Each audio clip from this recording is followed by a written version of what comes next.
I need the boy! Good. Who's my...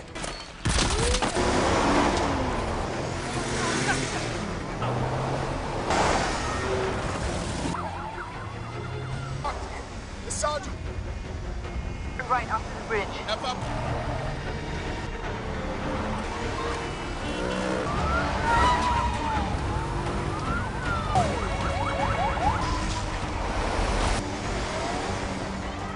Fuck's sake!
Slide on over here.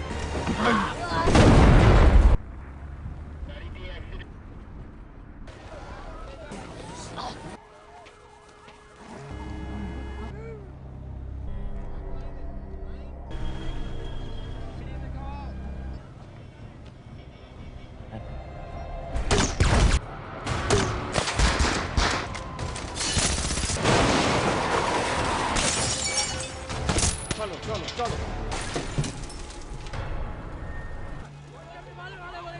यहाँ से पैदल जाना।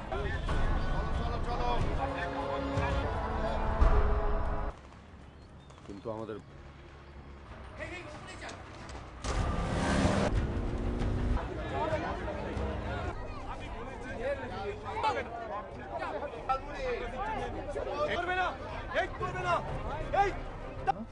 समझ में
Run.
You seem like a real busy professional, so it's up.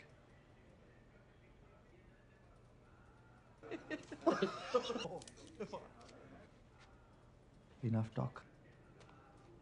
Oh, itu muka lagi tu? Good night. If not, blow his insides out.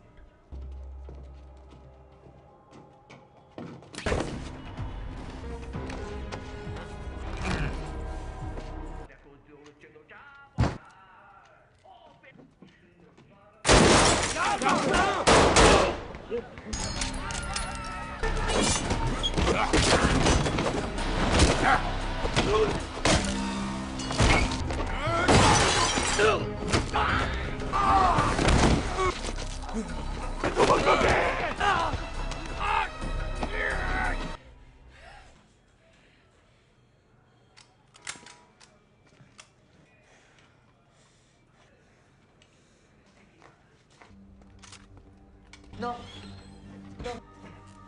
Walk.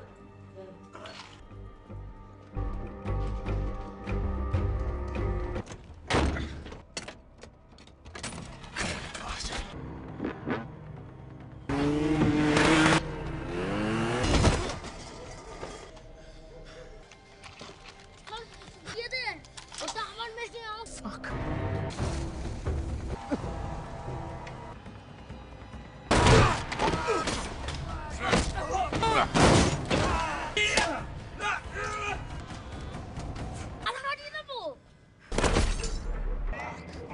Come on.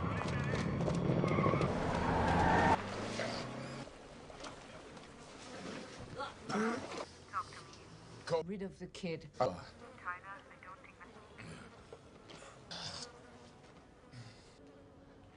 Hey guys, today we're diving headfirst into the adrenaline-fueled, bone-crunching world of Extraction, the 2020 action thriller that basically said, hold my beer to every other action movie. Get ready for a masterclass in controlled chaos, where punches land with the satisfying thud of a bass drum, and explosions punctuate dramatic moments like a heavy metal solo. This isn't just a movie, it's a marathon of mayhem, and we're breaking it all down scene by scene. I put a lot of work into these, so if you like what you see, a like and a subscribe is always appreciated. No worries if not. Our story kicks off with a shot that immediately tells you this isn't going to be a walk in the park. Our protagonist, Tyler Rake, looking less than stellar. To put it mildly, we then rewind a bit, just a smidge, to understand how our man Rake ended up in such a pickle.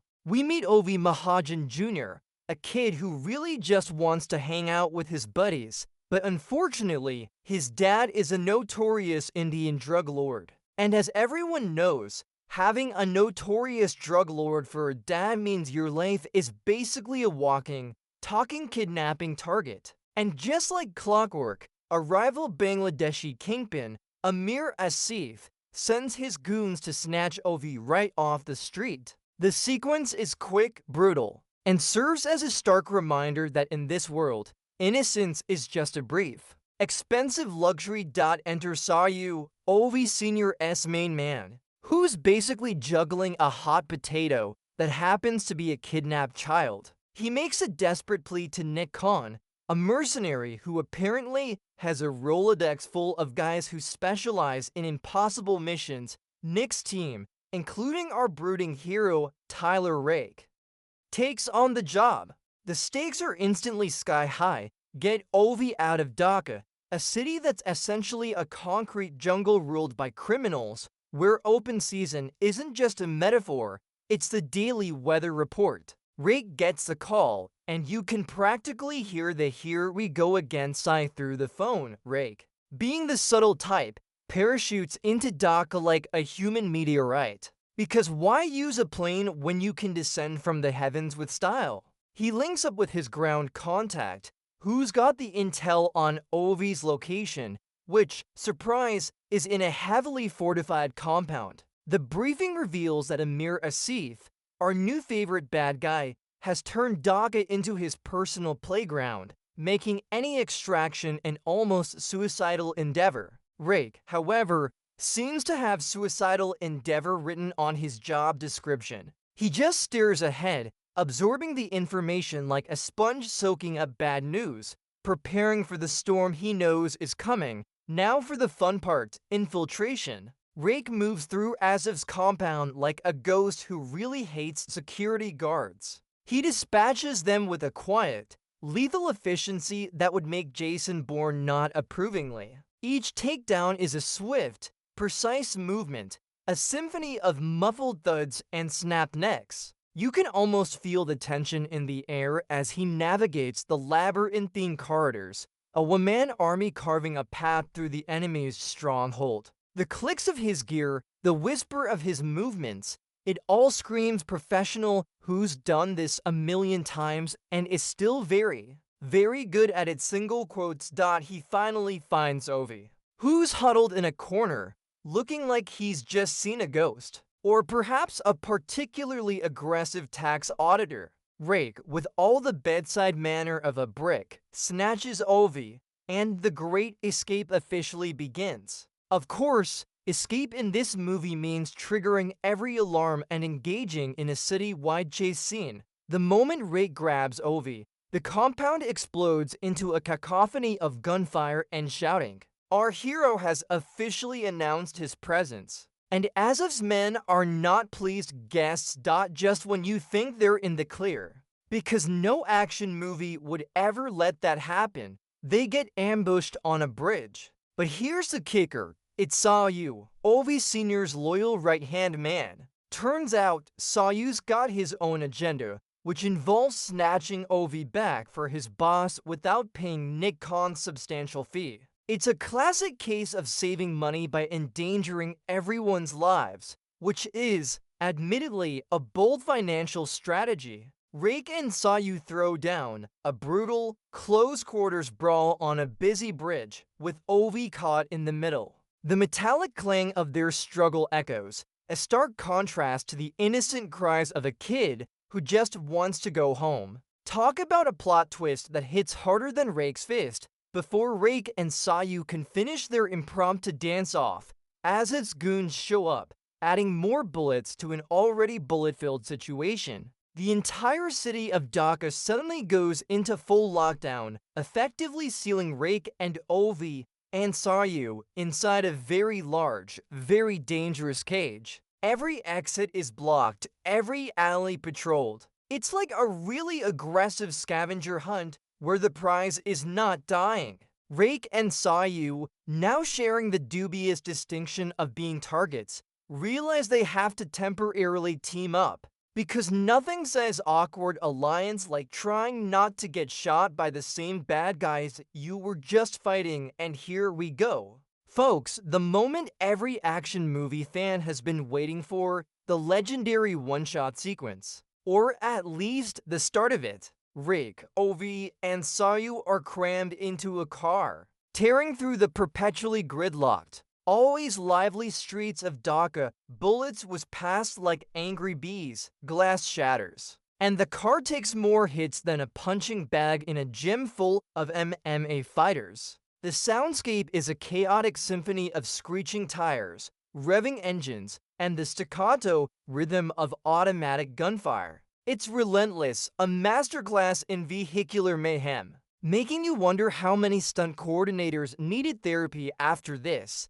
The one-shot continues as Rake and Ovi abandon the battered vehicle for the thrilling world of rooftop parkour. They leap across impossible gaps, scale crumbling walls, and engage in more close-quarters combat than a mosh pit at a heavy metal concert. Rake uses everything at his disposal: concrete, pipes, sheer willpower, to fend off the seemingly endless stream of Azif's goons. The wind rushes past as they make death-defying jumps, and the metallic clangs of pipes being used as weapons are almost as loud as the pounding of your own heart. It's a beautifully choreographed ballet of brutality. With Ovi just trying not to become collateral damage, the sequence finally descends into a cramped apartment, where Rake, Ovi, and a fresh batch of bad guys decide to have a very aggressive housewarming party. This is where Rake really shows off his talent for violence,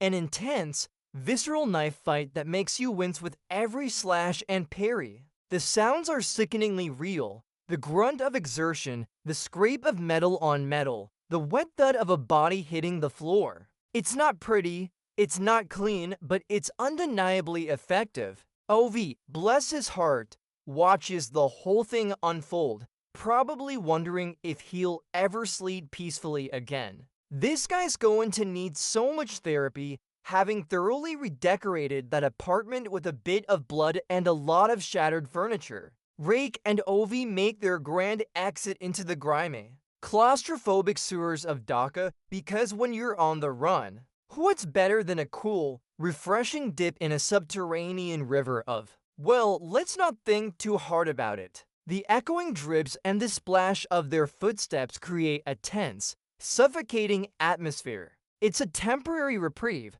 but the constant threat of being found by Azif's men looms heavier than the stench. Even down there, Rake is hyper-vigilant, his senses honed to every faint sound. They eventually stumble into Gaspar's apartment, an old mercenary friend of Rake's, who's now basically retired to a life of quiet drinking and philosophical musings. It's a fleeting moment of calm in a storm of bullets, where Ovi can actually catch his breath. Rake gets a chance to patch himself up, and the quiet hiss of a gas stove and the clink of bottles fill the air. Gaspar's place is a mess, a lived-in chaos that somehow feels safer than the manicured hell they just escaped. This is where the movie reminds you that even stone-cold killers have a past, and maybe, just maybe, a tiny sliver of a soul, or at least a couch.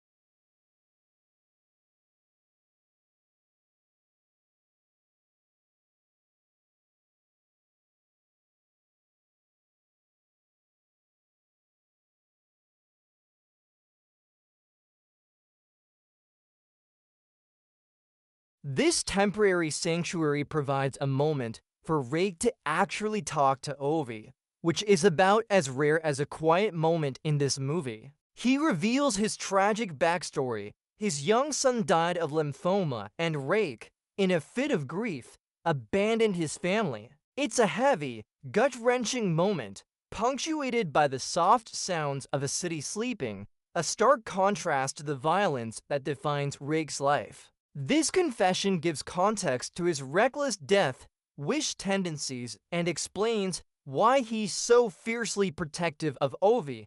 He's not just a mercenary. He's a man desperately trying to atone for a past he can't change, and Ovi is his reluctant vehicle for redemption. It's almost sweet, in a don't hug me, I'm dangerous kind of way. Just as you think Rake might actually have a friend, Gaspar decides to go full too, brute. He betrays Rake, revealing he tipped off a thief, hoping to claim the bounty himself. Apparently, friendship can be bought for a surprisingly reasonable sum in Dhaka.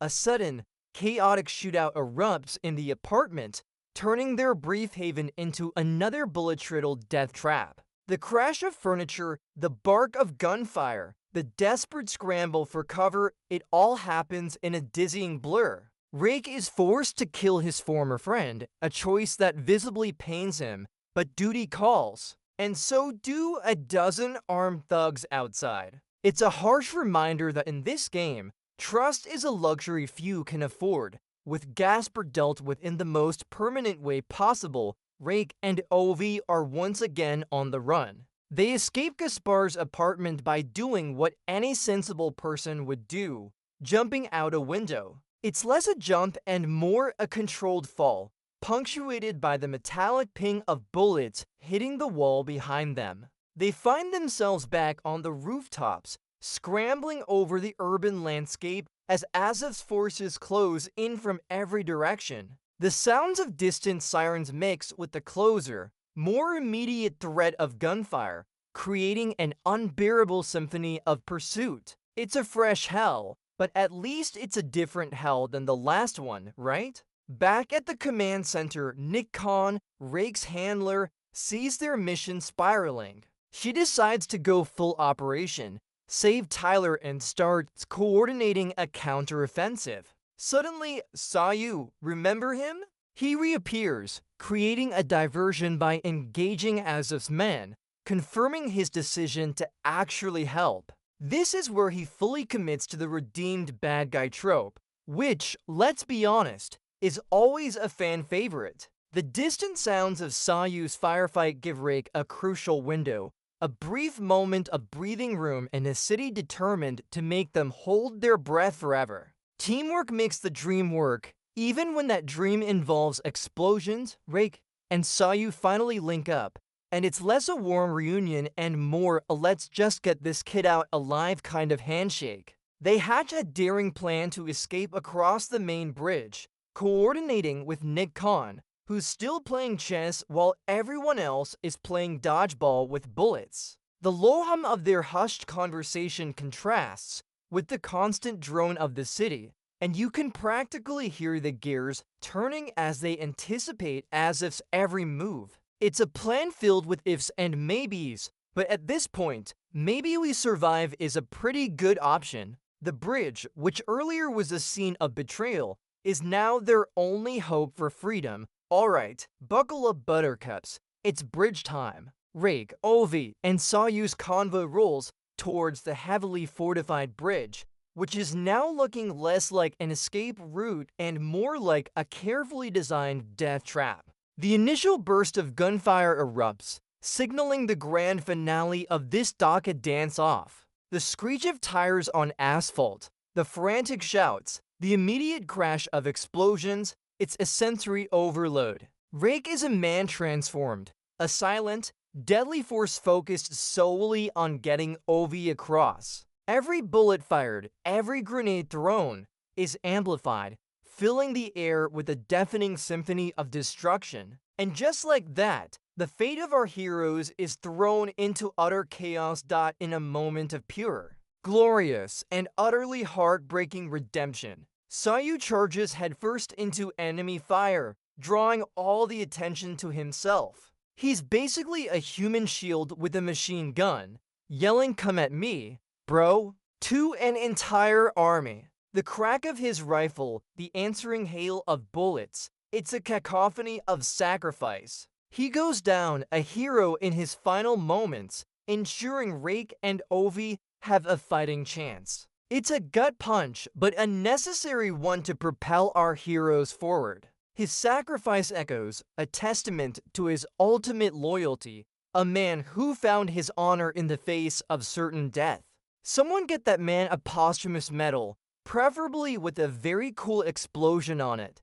With Sayu gone, Rake is truly on his own, and he's not looking good. Wounded and bleeding, he enters full berserker mode, tearing through the remaining forces on the bridge with a savage determination. The metallic clang of his empty rifle hitting a skull, the desperate grunts of his foes, his own ragged breathing, it all blends into a raw, visceral soundscape. He's a human wrecking ball, fueled by pure adrenaline and a desperate need to complete his mission. He takes hit after hit, but keeps pushing, a single-minded force of nature refusing to yield. He makes sure Ovi gets on the helicopter, even as his own body screams in protest. It's less a fight, more a defiant last stand, a final, bloody ballet. Having ensured Ovi is safe on the helicopter, Rake takes one last look, a quiet, almost peaceful moment in the midst of chaos. Then a final shot from Azdov's top enforcer hits him, and he topples backward off the bridge, plunging into the dark, murky waters below. The splash is almost an anticlimax, a quiet end to a very loud life. The silence that follows is deafening, a stark contrast to the explosions and gunfire that define the last hour. It feels like an ending, a definitive one, leaving you with a lump in your throat and a desperate hope for a sequel, even though you just saw the man plummet from a bridge. He literally gave his all. Months later, we see Ovi, safe and sound, back in his luxurious home, swimming laps in a pristine pool. He's a changed kid, obviously, but alive, which is more than most people in this movie can say. He emerges from the water, takes a breath, and then he looks up. There's a blurred, out-of-focus figure watching him from the poolside. Is it Rake? Is it just a lingering trauma manifesting? The ambiguity hangs in the air thicker than a Dhaka smog. The soft lapping of the water, the gentle breeze, it's a moment of quiet contemplation, leaving us to wonder if our favorite retired mercenary somehow managed to cheat death, or if Ovi just needs to get his eyes checked. It's a classic was it real? Ending, and it nails the landing, and so Extraction leaves us with that lingering question, a final whisper in a movie full of screams. It's a brutal, relentless ride that explores themes of sacrifice, redemption, and the unexpected connections forged in the fires of chaos. Tyler Rake's journey reminds us that even in the darkest corners, and even with the most damaged souls, there's a capacity for selflessness and a desperate yearning for purpose. Perhaps the real Extraction wasn't just about saving Ovi, but about Rake finding a fragment of his own lost humanity. It's a powerful narrative, wrapped in explosions, that makes you think about what truly matters, even as you're gripping the edge of your seat. What a wild ride!